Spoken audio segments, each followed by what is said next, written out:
Welcome back to the live broadcast from KTAL LP, Las Cruces, New Mexico. This is a segment, Science. Let's take a look. I'm your host, Vince Gucic. This is an outreach activity of the Las Cruces Academy as well. And I'm talking with our guest, John Nelson, and he's been going over how he got into engineering. And we stopped just a few minutes ago when he was talking about getting into the Apollo lunar mission program. So you want to take it from where we left off? Sure. And what flight control is about, well, you do a lot of simulations. So you get the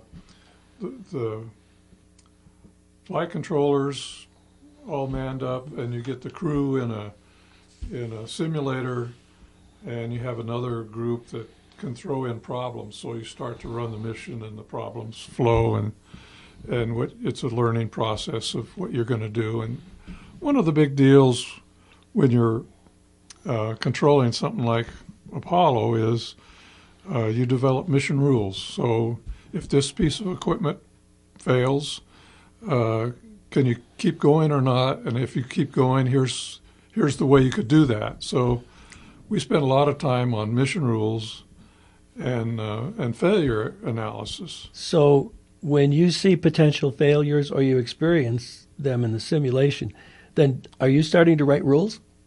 Hopefully you've written them already, but it will change them depending on how you're able to respond. So usually you have the rules already, and the task of the flight controllers group is to know what the failure is and know what mission rule to execute, and whether you can keep going with the mission or not, or whether you got to come home. So we did lots of simulations, of course, and Apollo 11 we were heading for was the first landing on the moon. A lot of excitement, and I was really fortunate again to be on the console when we landed on the moon. Okay. So that was really exciting. And well, when we were talking earlier, you said about the only real hardcore math that you had to do was calibrating the, was it a gravimeter or what? Well, oh no, there's a stable platform on the lunar module, and so it's got gyros. Right. And the gyros drift. Yeah.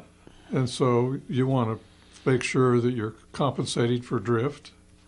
And then there's accelerometers on that platform also, and they're changing calibration. So one of the jobs we had was to, the crew would sight in stars, and they would align their platform, and and then they'd do it again, and you'd see how much it drifted from the previous measurement. So is this after they've landed? No, this is before they've landed. Before they're landing, okay. But later on in the missions, we realized there were people who were looking at the basically the gravity at a landing site, and they said, well, if we know the gravity, maybe we can calculate those gyro drifts and accelerometer changes just from that. So that was one math problem I had, and it was a matter of using some Euler transforms. And another interesting thing, we had big IBM computers downstairs, but at this point, Hewlett-Packard was coming up with little desktop computers. So I think I was one of the first people to have, beside my console, a Hewlett-Packard, and you'd have a big magnetic strip. You could program the math job that you had to do on this magnetic strip and run it through this Hewlett-Packard, and it was one of the first uses I think of a personal computer, at least for flight control. Yeah, I had an HP 35C, which was the pocket calculator, and that was an interesting story. I got that in 1972, so that's after yours, and the story was that Hewlett-Packard figured that they could sell, what was it, like 30,000 of these at $300, and then they would recoup their investment. Or they could sell 3 million at $30. So they figured on the 30,000, and they sold 3 million. I bought one for $300, but it was worth it. Oh yeah, that's an amazing time. Yeah, and the other thing I remember about the Apollo mission is there was a postdoctoral fellow in biology at NMSU early on when I was there, maybe about 1987 or so. I'm trying to remember his name. It might come to me. But he worked on the Apollo missions too. And the most amazing thing he told me is that they were programming the module computers with toggle switches. There was no keyboard. And I can't imagine how, I mean, they were basically flipping individual bits. Right. But they had a limited memory, and they did fantastic things with limited memory. But the other thing was the memory, as I recall, was ferrite core, big chunks of magnetic material. But there's no way a cosmic ray is going to flip a bit hitting one of those. They're just so robust. Yeah. Right. There's a lot of difference between what we have today and what we were using. You probably have more memory, more capability in your cell phone than we had on that lunar module. Oh, absolutely. Yeah. So you got to have that for cat videos, right? But just a thought here, though.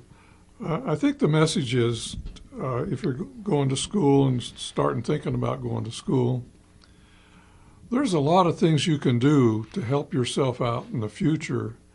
Sometimes it's under making your own luck. So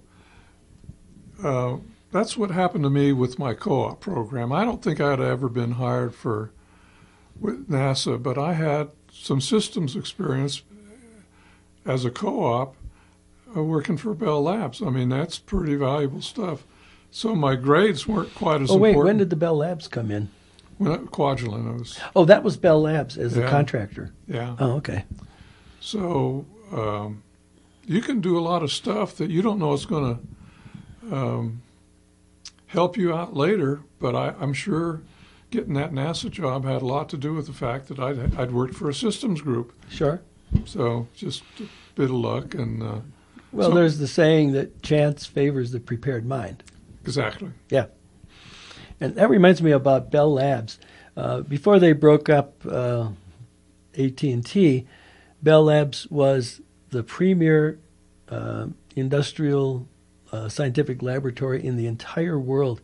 They developed the transistor, they developed the cell phone, they developed the laser. It's absolutely incredible to me. Really? Yeah. Yeah. So, I guess, how did you get interested in engineering in the very first place? Well, when I was in high school, Russia beat the United States into space. And that was a big deal. That got a lot of attention from a lot of people. And so science and engineering was being really pushed. And a friend of mine and I thought, shoot, we're going to make some rockets. So we would use potassium nitrate and carbon and sulfur, and we were going to make some rockets. By the way, what year was that roughly when you started? Oh, the late 50s, somewhere in the... Okay, yeah, I was doing the same thing. I think, looking at something you showed me earlier, we had about the same luck, including not blowing ourselves up.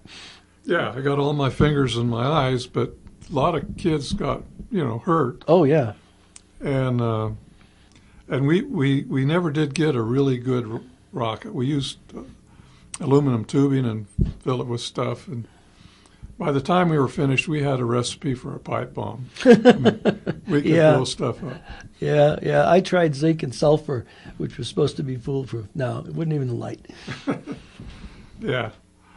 So, but I got more serious in high school, and I won a couple of science fairs up there in Wyoming and one for combination Colorado, Wyoming, and I made a solid fuel ramjet rocket. I thought a ramjet was a jet and a rocket is different. What's a ramjet rocket? Well, so a ramjet takes oxygen in from the front, right? So I thought, well, I'll make a rocket and I'll make an opening in the front. Yeah. And I'll use some of that air, and I put it on a centrifuge. And I used sugar, and I melted the sugar and added the potassium stuff, and then I poured it into the casing and used a broom handle for a tamper? No. To make it so there was a hole all the way through it. Oh, so the air is part of the oxidizer then? Yeah. Oh. So. And that one flew? Yeah, well, it took about, I think I did about 8 or 9 tests. The first one was first 2 were total flops. It's just shooting fire out both ends.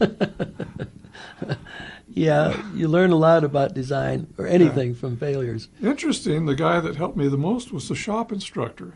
Uh-huh. He seemed to know a lot about this stuff, and he was helping me build this, it was about an 8-foot centrifuge with a rocket out on one arm and a counterweight on the other arm. Oh, so it's basically flying in a circle there. Yeah.